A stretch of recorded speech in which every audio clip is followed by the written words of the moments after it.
What do you think? Yeah. Okay, guys, please, keep this footage. Keep this footage. Go.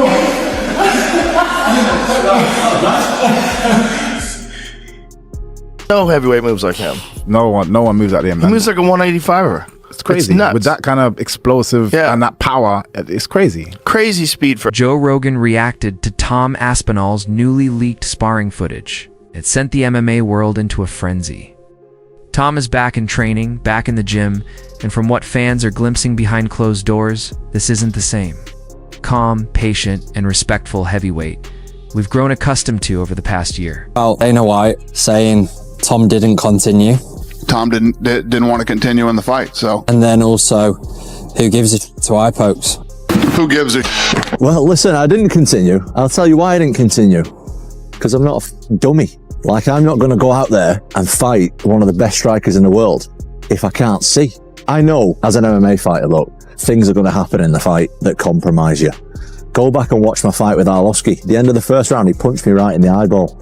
Final 20 seconds of the first round. Oh! Big right from Arlovski. For the rest of that fight, I couldn't see him out that eye. That's fine. If you get punched or kicked in the eye, that's fine. But if you get double eye poked in both eyes and you've got no vision because of a foul, why should I carry on so some dummy can look and say, oh yeah, Tom just got knocked out? Because I ain't going to fight if I can't see anything because of a foul. So for Tom, unfortunately, and even his dad said this, he's like, Tom has 3 fights left on his contract and then we're going to get a boxing super fight. We're out of here. Because think about it. Let's say he beats Ciryl Gane, right? So we're never seeing that again. Who else would you pay to see him fight? Now it's going to be free on... Only John Jones, only. Yeah, so he has 3 fights left. So you're going to get Ciryl Gane. He'll get the winner of Alex John, which happened at the White House. And then maybe fight if he loses that, which he will if it's John. If he were to lose that, he fights the loser of John versus Alex. Those are your 3 fights from Tom. And then you go to box, because let's say he re-signed for 6 fights. Who are you going to watch him fight? Volkov, or he beat him. Are you Pavlich, or he beat him. Yeah. Curtis Blades, he beat him. Yeah. Almeida, he doesn't deserve to be in the top 5. Acosta, those top fucking, besides Curtis Blades, 2 through 15 aren't even in the top 25 of this 2015. So for Tom, he was born at the wrong fucking time. Some reporters think that because I think that he should box because it's more money, that affected him in the fight. I've never heard as much as people saying what I say affects Tom in a fight. I say loads of things to loads of people. People who are around me all the time know that. Boxers are around me all the time. It's just because of the money. And it's back to, if your son was a fighter, would you sooner fight for a ton of money or not a ton of money? It's a no-brainer, but people still have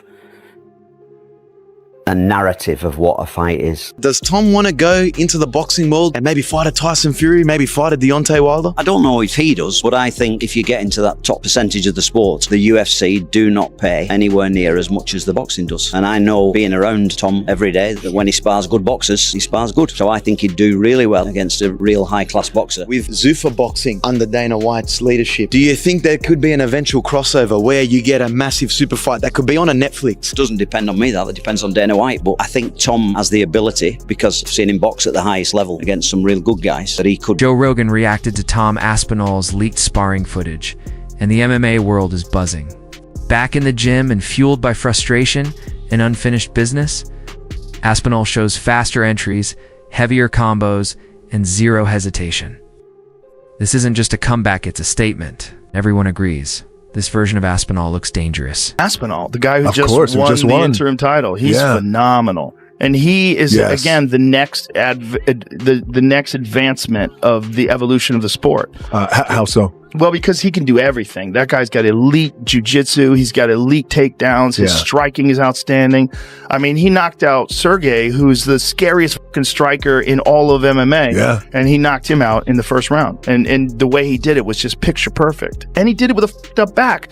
He fucked his back up and wasn't able to train for he fucked his back up in one of the sessions when he was, because he only got the fight call 2 weeks before the event. I was just going to say, right? Yeah. Like, it's just, he didn't even train early.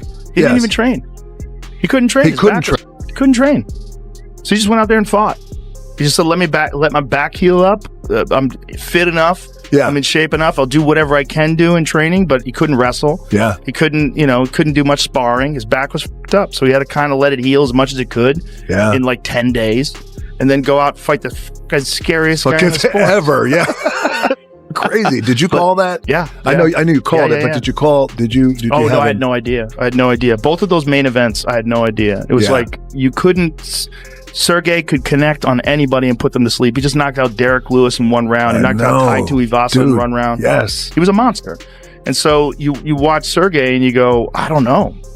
You watch Aspinall, like I knew Aspinall was going to have a speed advantage because he's faster than any heavyweight. Yeah. And that's something that his coach drilled into him when he was young. Speed. Like, be fast. Like, you got to be fast. That's what's going to separate you from everybody else. Speed kills. Speed.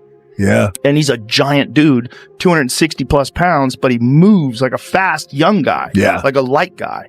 And so and he's also just so well-rounded. And he's just beginning. Damage to the eyeballs, and that will happen when a 6'6" Frenchman sticks both of his fingers knuckle deep into your eyeballs, okay? So that's not surprising. But what is surprising is that he has something called Brown syndrome, which basically is where the eyes aren't moving in tandem with one another. So therefore, the eyes, which are basically cameras, right, for your brain, in case you don't know, they're seeing different images.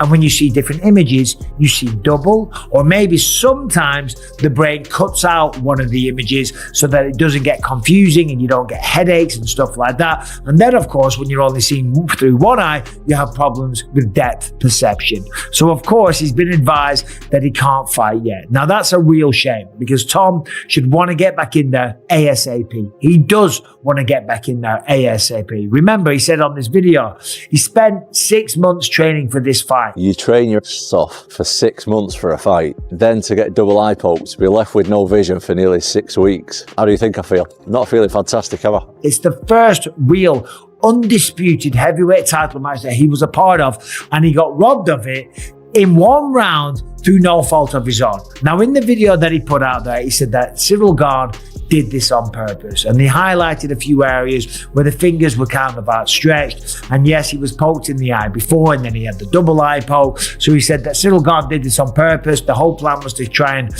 I forget the exact wording, something like, limit his ability, put him at a disadvantage so he couldn't fight as well. Watch the fight back. That's when I really got the gist of what's going on.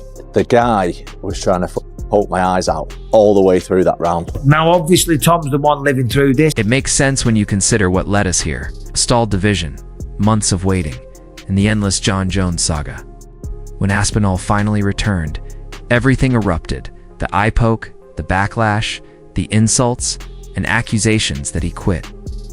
Through it all, he stayed quiet. But this camp feels different. There's no more Mr. Nice Guy energy, no careful diplomacy, no playing politics. This is a man who feels disrespected, and when heavyweights feel disrespected, things usually get dangerous. Talking shit about Tom, but he apparently still can't see. Here's the thing. The other eye got hurt as well, but not as bad, but it looks way worse. The finger goes way deeper in the other eye. And it's crazy that everyone that talks the most has never been poked in the eye. Not even a little bit, accidentally. Oh, it's horrible. The idea that you can't see and then you're supposed to fight a guy, it should be an instant 1 point deduction. He doesn't have detached retina. There's no damage to the eye. So, he should heal up soon, and we'll figure out when we can make the fight again. He's at home. He's recovering. And as soon as he's able to fight again, getting absolutely slaughtered online, and Tom's the one 6 weeks later still having to go to the doctor and still can't train and do any kind of combat. So he's the man that's living with this, okay? So you understand, you kind of will get emotional, you will be pissed off, and you will think that Ciryl Gane was doing that on purpose. I still don't, okay? I don't think Ciryl Gane did that on purpose. What you want to do is crack someone in the face, and when the hands are out, when you go to grab, if someone comes in to take you down or whatever, sometimes that happens. That's why this whole rule of the fingers being up, not allowed there, but they're allowed there, is stupid. This is #1 bullshit. Because what happens when someone comes forward and you got to grab them, because you can grab, you're allowed to in the rules, fingers go haywire, go into eyes. What did you think about the outcome of that fight? I'm a little bit surprised, Have to be more easy for Aspinall, but I think Ciryl doing very well. Defense wrestling, very interesting, second, third round, but this fight is finished now. It's gonna be a good rematch, you know. Yeah, that'd be now great. it's people understand.